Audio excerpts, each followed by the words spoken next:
on va quand même terminer ça un peu tard, c'est pas grave. Là, on ne connaît pas encore, il faut calculer pour savoir. Voilà, BD, le BD c'est là. Lorsqu'il est tard, on fait un peu n'importe quoi. Bon, VBD, pour trouver VBD là, on suit la loi des mailles, on part de B, on revient à B, d'accord? En suivant les flèches de tension. Bon, VBD, BD, on part de B là, V, D, B. On monte plus V2. D'accord? Et là, on descend dans le sens opposé de la flèche, moins V1. Moins V1, on tombe sur B. C'est le point de départ. Ça s'annule. Donc VDB est égal à V1 moins V2. VDB et donc est égal à V1, c'est 600 racine de 2. 600 racine de 2, 0 phase, moins V1, c'est V1 moins V2, je veux dire. V2, c'est 120 racine de 2, 0. Donc VDB, ça moins ça, c'est en phase, c'est donc 480 racine de 2, pas besoin de. D'accord? Je fais quand même pour que tu vois, tu sois convaincu.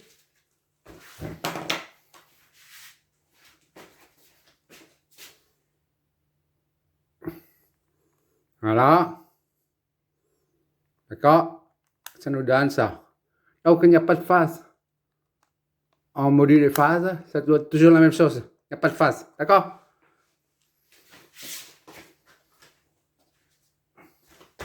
C'est la même chose que 678.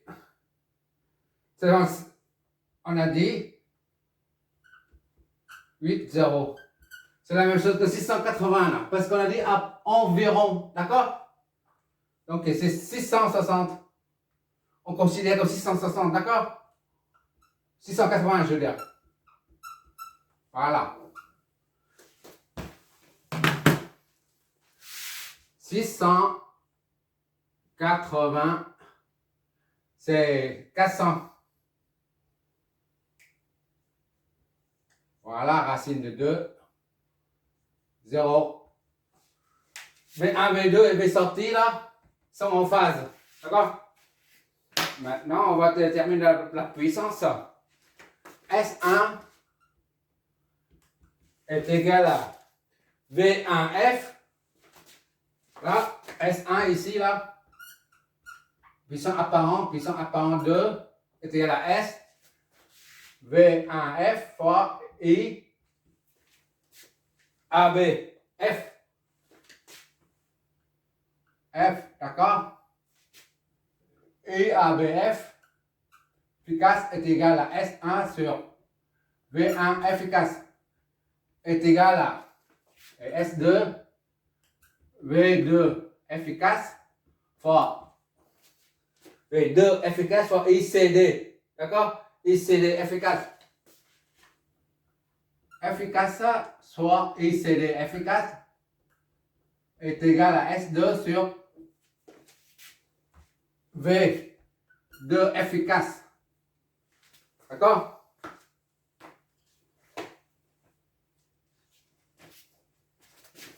Et il faut fixer S1, S2 est égal à S. Pour ne pas avoir de surcharge, donc c'est égal à S sur V1F est égal à S sur V2F. Ok là? Donc S1 et IAB. IABF efficace est égal à 12 000 divisé par V1F. V1 c'est la même chose que 600 racine de 2. La valeur efficace est 600. D'accord?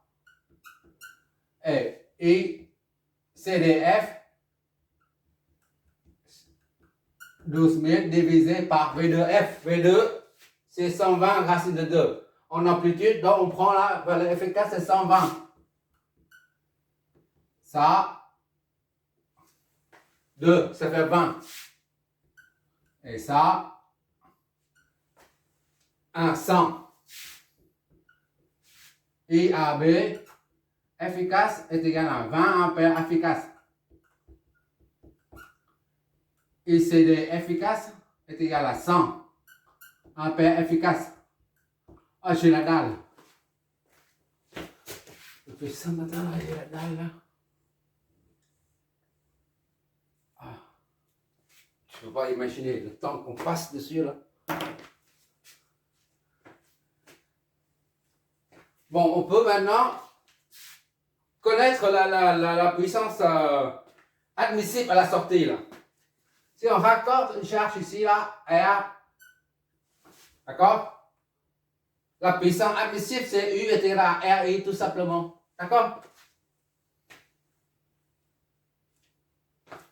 Mais on calcule tout, on calcule l'intensité du courant et la phase des courants et tout ça, comme tout à l'heure. Comme tout à l'heure, on considère une alternance N pendant laquelle considérer une alternance N pendant laquelle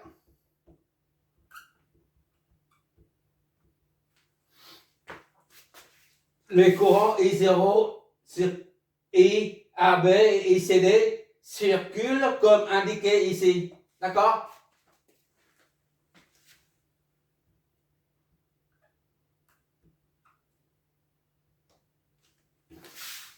Il faut que je note ça une fois seulement.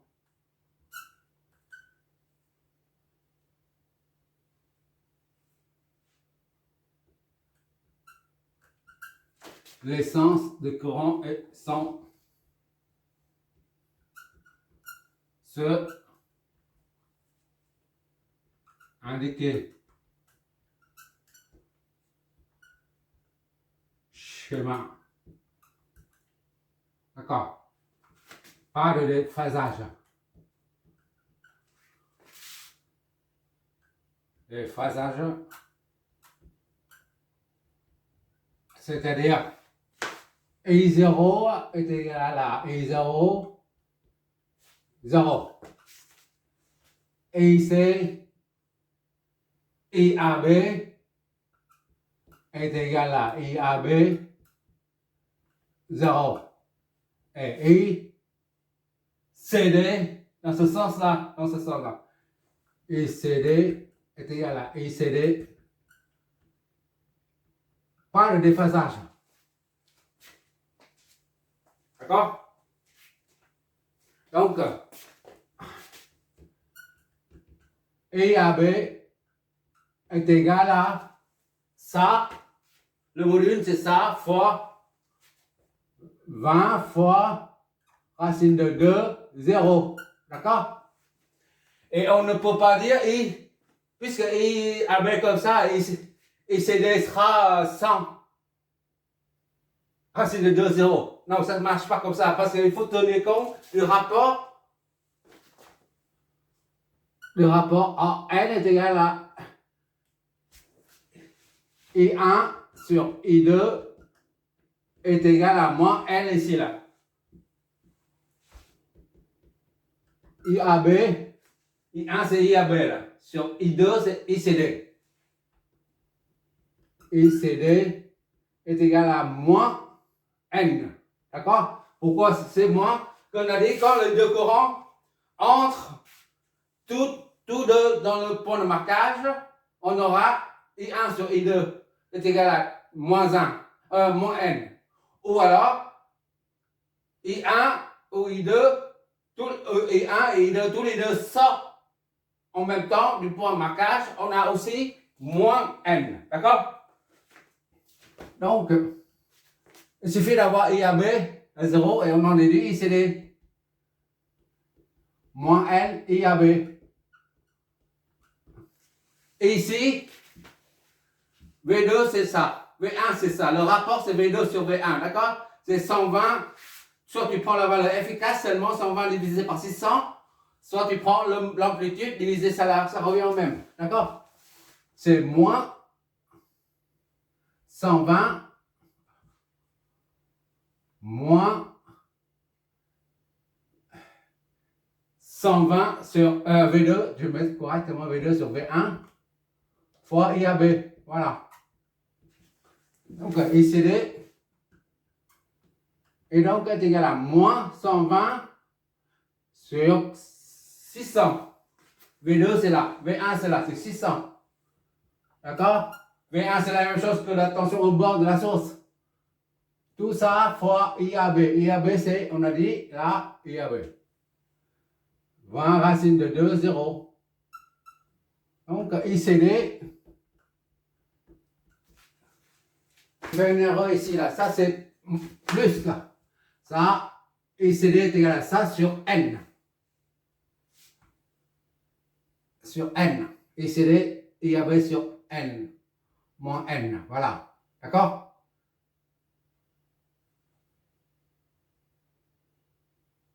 Voilà. Donc, est égal à IAB, c'est ça. 20 racine de 2, 0.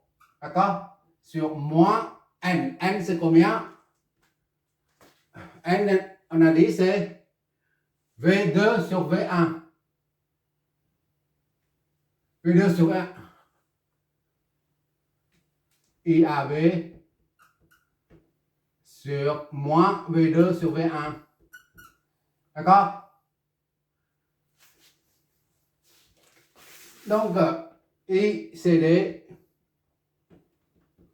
soit tu mets V2 en valeur efficace ou en module, ça n'a pas d'importance. D'accord? Cela revient au même. V2 sur V1, c'est son IAB, c'est 20 racine de 2, 0, divisé par moins 120 divisé par V2 là, sur V1, c'est 600.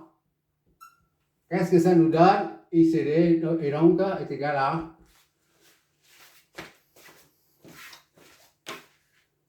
calculatrice. Tu regardes. OK. Voilà. Qu'est-ce que ça nous donne? Oh là là. Faut pas bien. Faut pas bien. Voilà, allez hop. Voilà. Module de phase, qu'est-ce que ça nous donne? Il y a 120, 180 de phasage. Parce que c'est un moins. Ok, d'accord? 180. Le phasage. 141,421. Et 180 degrés. Ampères. Ce n'est pas des ampères efficaces, d'accord? Ce sont des ampères.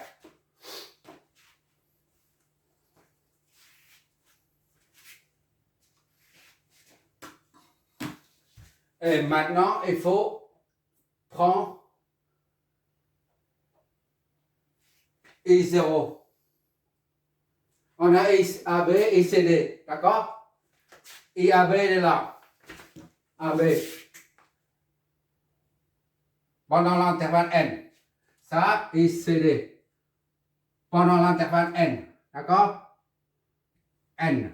Là, c'est N. Et maintenant, on a déduit. Là, c'est AB. Là, c'est D. Maintenant, on a déduit I0. I0, d'après notre supposition, I0 est là. IAB plus ICD. Loi des deux. Donne I0 est égal à IAB plus ICD. ICD. C'est-à-dire 20 racine de 2, 0, plus 141, d'accord? Virgule 421, 180 degrés. Donc I0 est égal à, hop là. On a presque fini. Vu? Trop proche. Il faut que j'appuie, voilà. D'accord?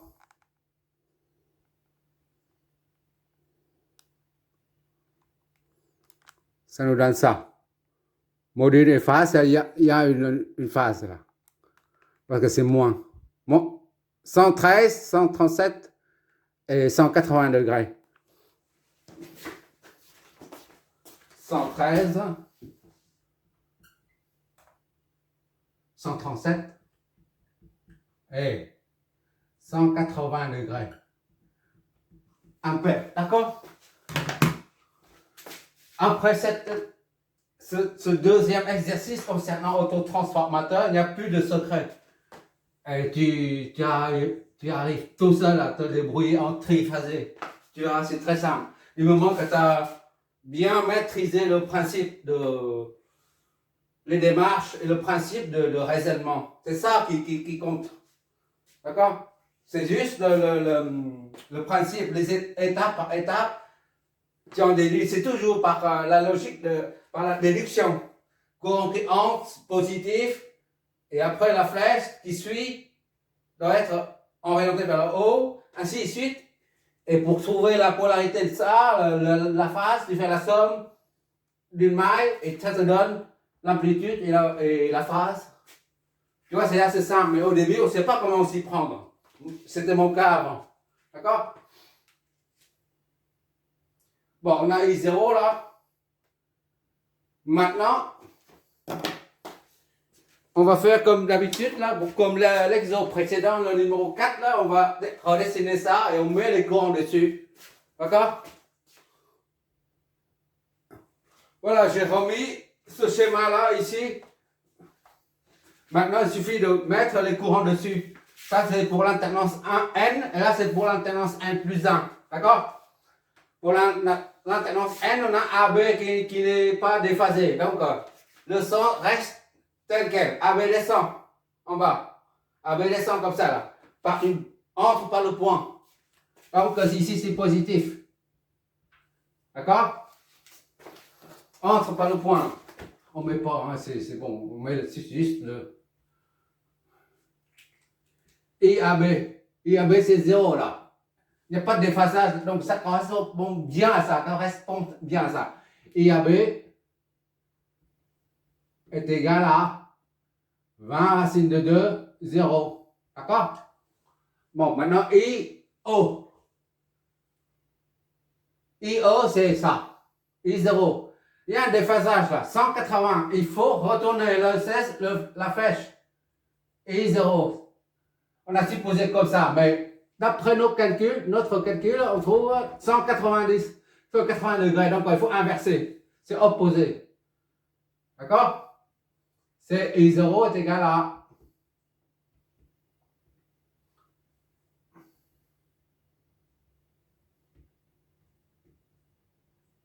0. D'accord? Et enfin, ICD. Ça, c'est IO, ICD. ICD, c'est pareil. On a supposé le ICD sort. Et ICD entre. D'accord? Mais là, c'est déphasé, là. Donc, ça sort. Il faut inverser ça. Ça sort. Ça sort ici. ICD. ICD, c'est 141,421, 0. Tu vois bien que... Non, il y a un problème, là. Il y a un bémol, là. C'est pas bon, là. Enfin, je me suis trompé avec ça, là. Là, ça entre. D'accord? On a supposé ça entre. Mais comme il y a 180 d'après nos calculs, donc ça sort. Ça sort du point. D'accord? Mais là, j'ai mis comme si ça entre. Donc, ça sort du point. Ça sort, c'est comme ça. Ça sort. Là, tout à l'heure, ça entre. Maintenant, ça sort du point. Voilà. Et ICD. 141, quand je m'éloigne, je vois mieux. Voilà. Ça sort du point. D'accord? Il n'y a que IAB qui entre. Mais ICD, ça sort du point. D'accord?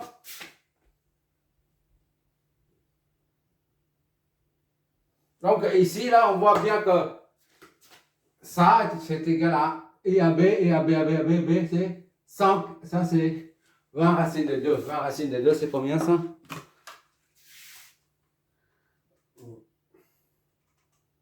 20 racines de 2. 28, 284. 28, 284. 0. Tu vois bien que ICD est égal à la somme des deux là. 28 plus ça fait 141. D'accord? Donc, à l'intervalle suivant, N plus 1, tous les courants s'inversent. I0 va comme ça là. D'accord? Et ICD, ça entre. Maintenant, tout à l'heure, ça sort du point là. Maintenant, ça entre. ICD comme ça. ICD là. D'accord? Et là, tout à l'heure, pendant l'intervalle, l'alternance N, ça descend, maintenant ça monte. I, A, B, voilà. I, C, D. Enfin. Et enfin, la puissance. On va voir la puissance apparente totale, c'est S est égal à S sortie est égal à UI. D'accord? UI, c'est la tension là, c'est 400 VF fois IF est égal à VF, c'est 4 V dB efficace fois IF. IF, c'est I qui circule là-dedans, là, I, CD efficace. Donc, est égal à 480 fois ICD. Efficace, c'est ça divisé par racine de 2. Ça fait 100. Ça fait 48 000 voltampères. D'accord? Donc, S sorti là, admissible ou admissible est égal à 48 kVA. Voilà. On va apporter une conclusion à tout ça.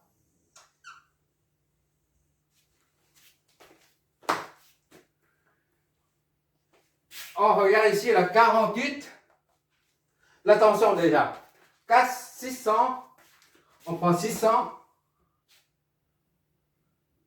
600 divisé par 120, ça donne 55.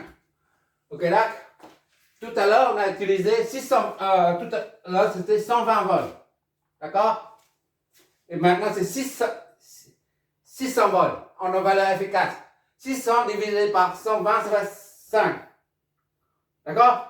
Et maintenant, tout à l'heure, on a 9,6 kV ampères à la sortie. Maintenant, on a 48. Donc, 48 divisé par 9,6. Ça te donne combien?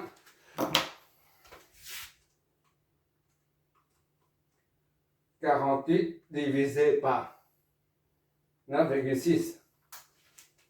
Voilà, il faut que tu vois ça.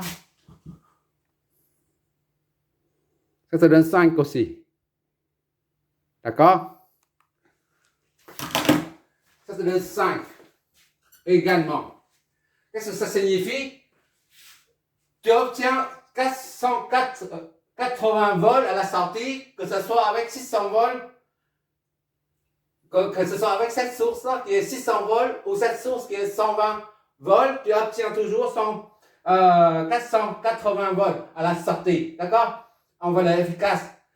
Mais la puissance, elle est 4 fois moins. 5 fois moins. 5 fois moins, regarde. 5 fois ça, ça donne 9,6 fois 5, ça donne ça. La tension est 5 fois moins, ce qui génère une puissance 5 fois moins à la sortie, tout simplement. D'accord? Et la puissance V1, V2, là, S1, S2, je ne sais pas si tu vois encore. trop bas là.